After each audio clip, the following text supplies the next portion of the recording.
Salut à tous, j'espère que vous allez bien. On m'a demandé plusieurs fois comment je faisais pour analyser les équipes adverses, comment je préparais les séances vidéo, ce genre de choses.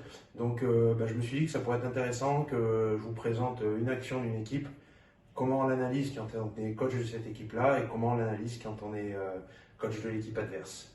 Et on rentre tout de suite dans le vif du sujet et je vous laisse regarder l'action. C'est un enclenchement que Montpellier a joué contre Kitché.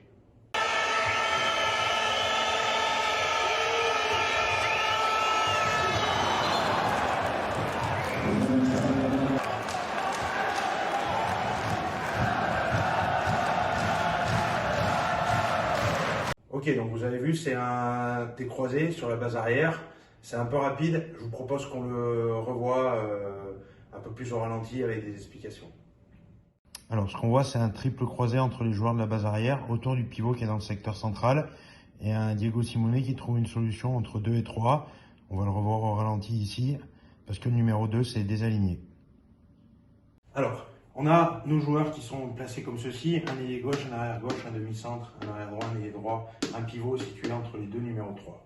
La balle, elle est sur le demi-centre et j'ai dit, l'enclenchement, il est amorcé par ce joueur-là qui vient attaquer ici entre numéro 3 et numéro 2 pour jouer en croisé avec cet arrière gauche.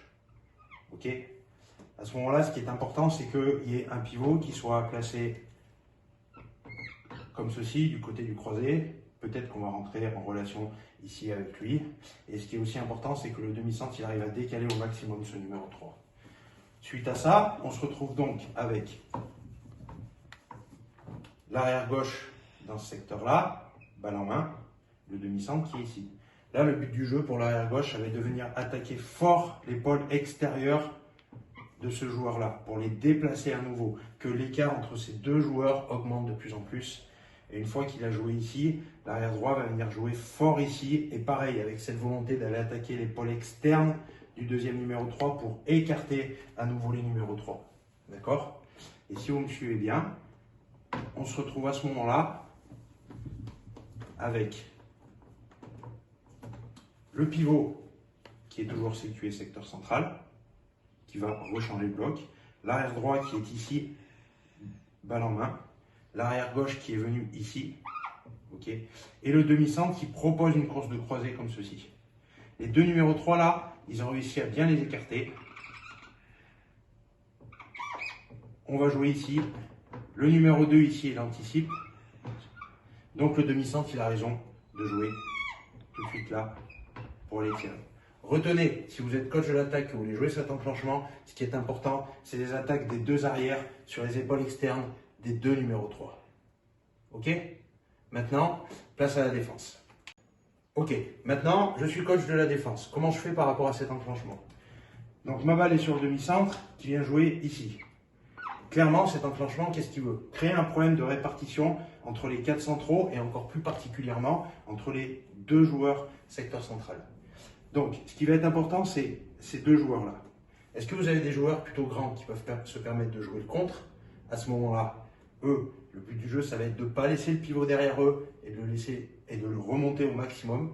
Est-ce que vous avez des joueurs qui ont du mal à jouer le contre et qui veulent, comme maintenant dans la plupart des défenses, rentrer en contact avec les joueurs de la base arrière? Et à ce moment-là, il va falloir se passer le pivot, ok, et faire ce phénomène qu'on appelle le phénomène de tiroir. Et donc, ça va être ça. Quand le demi-centre va attaquer fort ici, c'est lui qui va le prendre en charge.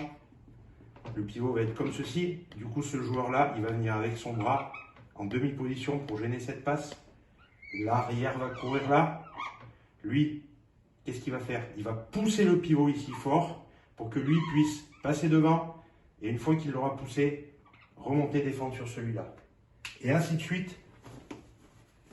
Tant que les croisés se font dans le secteur central, ça va être exactement la même chose. À savoir, un des numéros 3 qui impacte le pivot pour prendre en charge l'arrière qui arrive, et l'autre qui passe en demi-position et qui se prépare, en tout cas, à gêner la trajectoire et à réintervenir. Maintenant, le rôle des numéros 2, qu'est-ce que ça va être? Eh bien, ils vont mettre la profondeur possible par rapport à leurs bras. C'est-à-dire, il faut qu'ils s'alignent dans la profondeur. Le demi-centre ici peut être haut. Le demi-centre est là et vient avec le ballon. Il faut qu'il redescende un tout petit peu. C'est son bras qui va gêner cette passe-là vers l'extérieur. Et c'est l'erreur que fait le numéro 2 ici en fin d'action.